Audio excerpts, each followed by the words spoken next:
We're here to bring a new type of news show. New insights, new style, and new topics every day. We are News Generation. Bringing news just for you. It's Monday, November 3rd here in Seoul. I'm Lee Soo-jin, and this is News Generation. Joining us today is Haeyoung. Happy Monday. Happy Monday. And also Julian's with us. Happy Monday. And both are here to speak on behalf of people in their 20s and 30s. So it's Monday, the start of another work week and another month. And I know it might sound a bit cliche, but it's hard to believe we're already kicking off the second to last month of the year. And as we get back into our routines, let's talk about something that shapes our daily lives more than we realize: our neighbors. In Korea, there's a word called 이웃사촌, which literally translates to neighbors who feel like cousins, and it reflects a culture where people often look out for each other and share a sense of community within their apartment buildings or their neighborhoods. So how about you? Do you get along well with your neighbors, Haeyoung? Well, you know, people often say that these days you don't even know who lives next door. Right. But I think when I look back over the past 5 or 6 years, I think I've been actually pretty lucky. And I just found out that Julian and I live in the same apartment today. So I feel very lucky. And in the apartment where I used to live, I met a few moms who had kids around the same age as my son. And we became really close, the kind of friends who visit each other's homes and share meals and spend time together a lot. And even though we all live in different neighborhoods now, we still keep in touch and meet up from time to time. And after moving to my current place 2 years ago, I was blessed with kind neighbors again.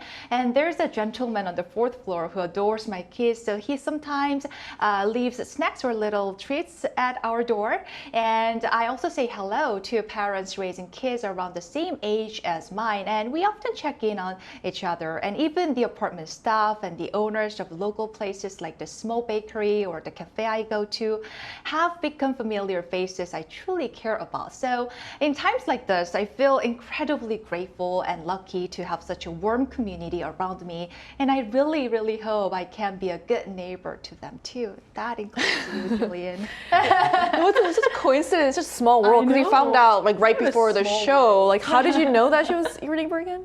Yeah, we were just like talking about like what neighborhood we lived in, and we just asked like, is this the apartment building? So that's just how it worked out. So. I know. It really fits today's topic. So what about you, Julian? How do you feel about this? Yeah, so I actually moved around quite a lot, both in the United States and Korea. So I've had experiences living with all different kinds of people. Growing up in the US, I remember exchanging food with most of my neighbors and even going to each other's houses for backyard barbecues. But as an adult, I feel like I've had more dramatic clashes and even deeper friendships with my neighbors. When I was 18, it was the first time moving out of my house. It was also the first time not living in a single family home and living in an apartment. So sharing a wall with my neighbors caused conflict because of noise issues.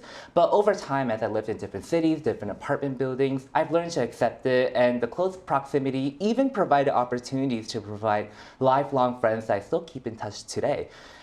But since moving to Korea, though, I feel like I still haven't had the same experience as I did back home in America. My neighbors usually have been very polite and friendly, and we do greet each other, but it doesn't go beyond that. But after today's good news, I hope that changes because I have a lovely new neighbor, my fellow we should grab coffee sometime when we bump into each other. Exactly, next time, right? for sure. I mean, it's definitely meaningful considering like there's so many apartments in Korea, and to be in the same apartment in the same town, same apartment complex is just really cool.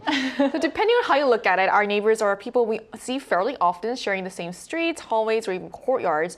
But at the same time, they're not people we chose. They're strangers we live alongside, for better or worse. So for more on what we're going to discuss today, take a look at the screen.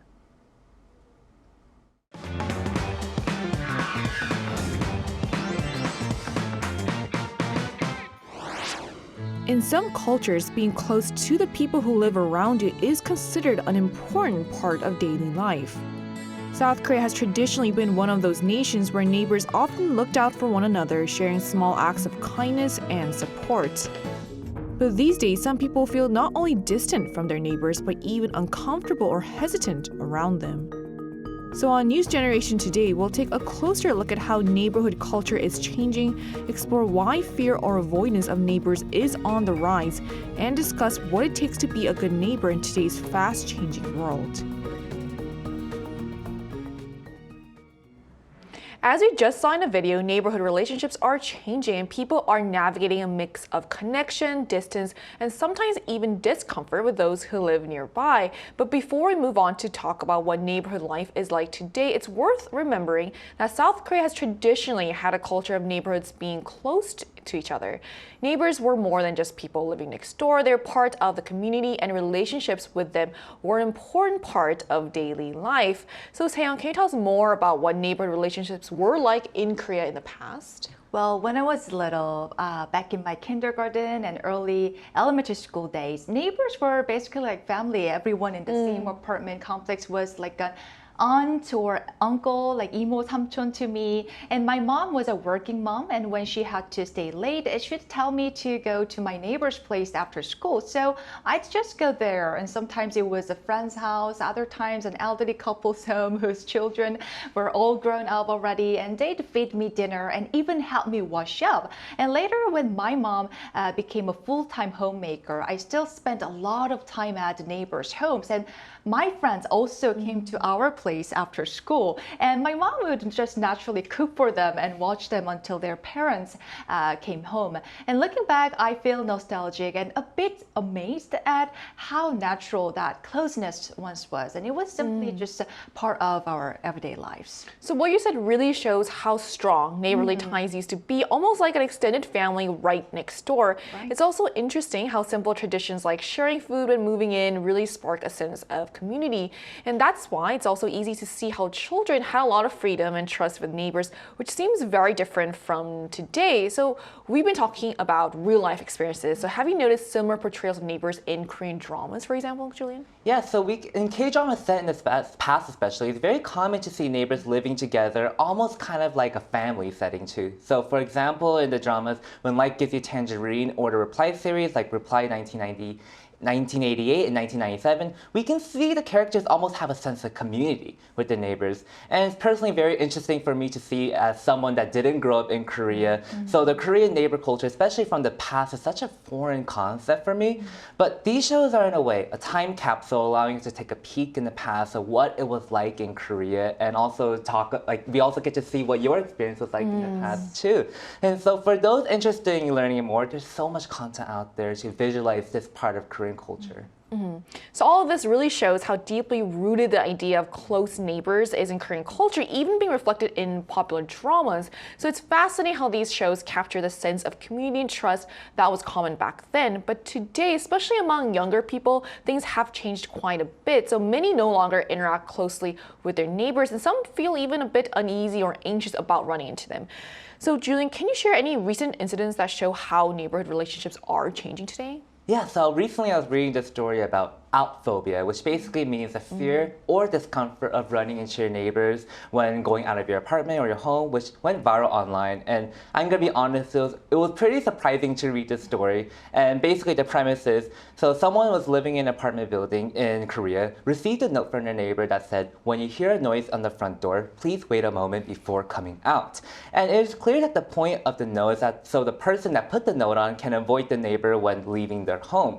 And some netizens reacted by saying the note is very passive-aggressive, while many others said that they understood, and they said that they would even do the same thing to their neighbors too. And personally, I think running in your neighbors, is even in like a single unit family home, is inevitable. So if you want to avoid your neighbors, unfortunately, I feel like the only solution is finding a property or house where you don't have any neighbors. That's a solution too. So that really shows how sensitive people have become about even small interactions with their neighbors, like sending notes like that. So it's interesting how opinions were split. Some thought it was rude, but others completely understood and even said they would do the same thing apparently. So are we actually seeing more people feeling anxious or uncomfortable around their neighbors, Sam? Well, yes, we are. And the so-called neighbor phobia is actually becoming more common in Korea. It refers to the fear or discomfort people feel when interacting with their neighbors to the point that they intentionally avoid contact. And among people in their 20s and 30s, this trend is even more noticeable. And many of them live alone and tend to move every year or two, so they don't really have time or reason to build connections with their neighbors. In fact, one survey survey found that 79% of Korean adults said they don't interact with their neighbors beyond the simple greeting. And interestingly, the younger the respondents were, the less they valued having good relationships with neighbors. If we look at the chart on the screen, it becomes pretty clear. Almost half of people in their 20s, that is 48%, said they don't think it's important to have good relationships with neighbors, and that number drops slightly among those in their 30s to 37% and keeps going down with age. So it's quite clear that younger generations are the ones leading this shift in attitude. So what you showed us is really interesting. It shows how much social habits have changed, especially among the younger generations. It's surprising that so many people now prefer to avoid even small talk or casual contact with neighbors. It seems like what used to be normal, friendly interactions is now something some people actively try to avoid. So with that in mind, Taeyong, do you think it's polite, personally, to wait if you hear your neighbor in the hallway, or is that being overly cautious in your opinion? Well, it's still a bit surprising and shocking to me that some people feel so uncomfortable just being seen by their neighbors. But if that's how they feel, I think we need to respect that. And like I said in the beginning, I've been very lucky to have friendly neighbors over the past few years. But even then, there were people who clearly preferred to avoid contact. In my old apartment, a young couple next door would sometimes just go back inside if they heard us in the hallway. And when we shared the elevator, I could tell they felt uneasy, uncomfortable, not because they disliked us, hopefully, but probably because they were very introverted. Still, I tried to be considerate, sometimes waiting a bit before stepping out. It wasn't always easy, especially in the morning rush, but I understood. And, actually, I'm more of an extrovert, and my husband is too. So it did feel a little bit sad, but I guess it just comes down to differences in personality and mindset. Like you said, I think it's important to not take things personally. Yes. So what about you, Julian? I don't think it really matters, if I'm going to be honest. It's your own house, and I really think you should have the freedom to leave whenever you want. And if that includes seeing your neighbors, so be it. It's just part of life, in my personal opinion. And just like Taeyong mentioned, I too was honestly pretty shocked to read about people being so uncomfortable to see your neighbors, especially to the point where they leave notes asking, please stay in the house while there's noise in the hallway. I don't know, but if you want to do that, if you want to stay home, if you hear noise in the hallway to avoid your neighbors, that's completely your prerogative. But I think making someone do that or expecting someone to do that, I think is doing too much. But I do really understand that it can get really uncomfortable when facing neighbors, and I definitely feel it when I unexpectedly see them, especially waiting in the elevator with them or something. But I think being kind and building some kind of rapport that will go a long way to creating a more positive and comfortable living situation. I agree. So why do you think so many people these days feel uncomfortable around their neighbors or even try to avoid them, Taeyong, in your opinion? Well, experts say this growing discomfort mainly comes from two factors. First, like I mentioned above, many young people live alone and move frequently, which makes it hard to build lasting relationships with neighbors. Second, a series of random crimes reported in the news, so-called no reason or indiscriminate crimes, having made people more cautious and even suspicious of strangers. And that sense of social anxiety has naturally spread into how people feel about their neighbors too. And in the case of women living alone especially, this feeling can be even stronger, and many try not to reveal that they live by themselves, for example, by keeping lights on in multiple rooms or avoiding small talk that might give personal details away. So overall, it's a mix of lifestyle changes and growing social distrust that's made neighborhood relationships feel less safe and less necessary than before. So what you said really highlights how safety concerns and social mistrust are shaping the way people interact with those around them. It's understandable, especially for people living alone, that being cautious has become second nature. It's not just about being unfriendly, but about people trying to protect their privacy and just to feel safe. And it's interesting, a bit sad really, how what used to be a simple neighborly interaction is now something people have to think twice about. But beyond safety and mistrust, what are some other factors that are affecting how younger generations connect with others, Julian? Yes, just like how we mentioned, safety and mistrust is is a huge reason why millennials and Gen Zers are worried becoming close with their neighbors. But another reason for this phenomenon is the spread of social media. Now, social media has led to more young people becoming accustomed to interacting through text messaging rather than face-to-face contact. And younger generations tend to feel more burdened to forming relationships compared to like the older generation. And in addition, the fatigue of in-person interactions built up by the pandemic has also played a role in this too. The shift in communication style preferences and social isolation exacerbated by the pandemic has been a huge influence to this. So that's what I would say is another good reason why. So there's a lot of factors at play here. And so we've talked about how neighborhood relationships have changed among Koreans, but what about what's like for foreigners living here? So we're going to talk to a foreigner who's living in Korea about how she sees the culture of neighbors in Korea and how it compares to what she's used to back at home. And that's coming up right after the break, so don't go anywhere.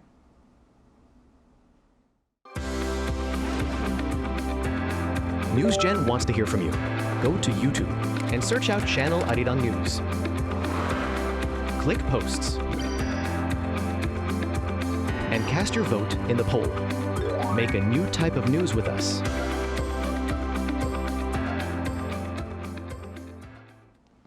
Joining us today is Jem Kozak, an American living in Seoul. Welcome back to the show. So hi, Jem. Thank you so much for connecting with us today. Hello, nice to see you. So what's your relationship like with your neighbors in Korea?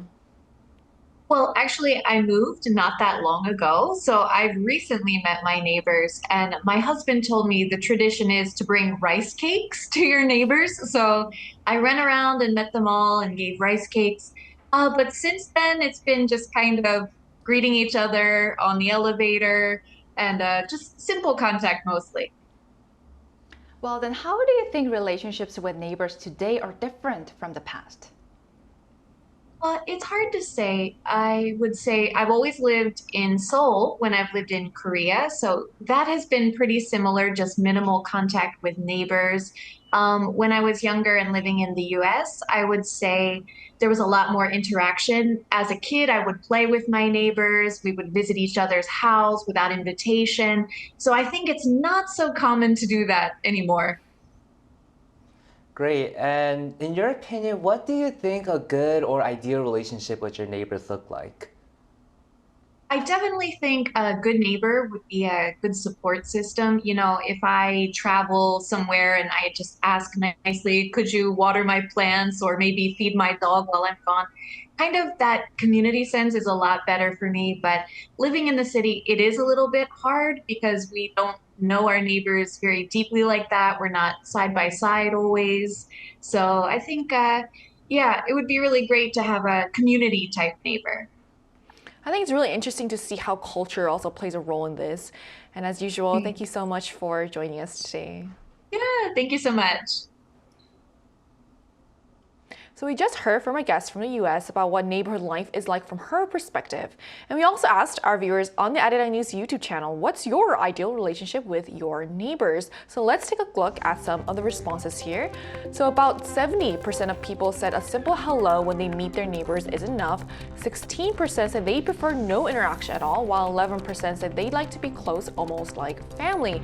The remaining 3% chose other types of relationships. So that sounds about right. A friendly hello, but not too close for comfort. It shows people still value courtesy, even if they don't necessarily want deep relationships with their neighbors. And honestly, it is quite relatable. Everyone's busy, and sometimes a short greeting feels like it's enough. But what kinds of problems can arise when people start avoiding or feeling too uncomfortable around their neighbors, Hyun? You know, when people start avoiding or feeling uncomfortable around their neighbors, it can actually make conflicts even worse. In Korea, many people live in apartment complexes, and a lack of communication and empathy between neighbors can escalate issues like noise from other floors, parking disputes, smoking, or even problems with pets. And because trust is low, people tend to rely more on security measures like CCTV cameras or other surveillance systems, and that not only increases social cost, but also can make the neighborhood feel less friendly and more isolating. So like you said, this is really interesting because it shows how distance between neighbors can have real consequences. It's not just about feeling awkward, but leading to bigger social costs. It's unfortunate that instead of relying on each other, people are relying more on technology and surveillance to feel safe. It's ironic. The less we trust one another, the more we end up paying for things like security systems. So this neighbor phobia isn't just emotional. It's affecting how communities function and how much we spend to feel secure. But despite all this distance, there are still moments when neighbors end up helping each other in really meaningful ways, right, Julie? Yeah, which is why I do genuinely believe that in the past there was more of a closer neighbor culture. But in the cases of emergencies, it's really nice to have a friendly neighbor being able to help, especially for single person households or the elderly. It can get difficult to get help in an emergency. And looking at real cases, there are cases where neighbors help their neighbors in time of need. For example, when someone heard a loud thud and went upstairs, they ended up calling 119 or even drove the person to the hospital because it was a medical emergency. And I personally think that's one of the biggest reasons why it's important to be at least cordial with your neighbors. Unfortunate disasters like house fires, storms, the health emergencies, they can help in these times of need. So that really reminds us that no matter how distant people may seem, neighbors can still play a crucial role in times of need. It shows that a small bit of awareness or kindness can make a huge difference, especially for people living alone or the elderly. So even if we don't talk often, just being attentive to what's happening around us can help prevent something serious. And moments like that remind us that we're still part of a community, even if modern life makes it easy to forget. So then what can each of us do to be better neighbors, to bring back a bit of that community spirit, Sale? Well, of course, the world is changing and people's lifestyles and preferences evolve, but we still live in a world where we share space with others. And when we need help, the people who can often respond fastest aren't family far away. It's our neighbors, like Julian explained very well. And even if we don't visit every day, share meals like we did in the past, just maintaining friendly relationships and checking in on each other can make a difference. Further, I believe for families with children, having a good relationships with neighbors can positively affect kids' emotional well-being. And I hope we can all open our hearts a little more and that society can become more safer and more considerate for everyone. Do you have anything to add, Julian? Yeah, I just think that being kind and considerate of your space and other people's space is important. Especially living in an apartment complex, I think it's really beneficial to be mindful of your neighbors. So let's think about the time and the amount of noise created with running the washing machine, running the vacuum cleaner, or even stomping on the floors. Most of the time, these issues are the main points of conflicts with neighbors. So being mindful can go a long way to creating a more calmer and more positive environment in your living space. Also, simple, polite hello and how have you been doing can go a long way to ease potential tension with your neighbors too. So while it's clear that many people today prefer more close relationships with their neighbors while others have a different opinion about it, being a good neighbor doesn't necessarily mean being close sometimes. It's as simple as showing small acts of care and respect. And these simple and small acts can go a long way, especially in a society where more people live alone. Rebuilding even a little bit of that neighborly trust could make our communities just a bit warmer and safer. So that brings us to the end of today's episode of News Generation, but News Gen will be back tomorrow at 10:30 a.m. Korea time with more stories and discussions. Big thanks to Hale. Always my pleasure. And also Julian. Thank you for having me today. And to our viewers, thank you so much for joining us, and we hope you have the best day. We are News Generation.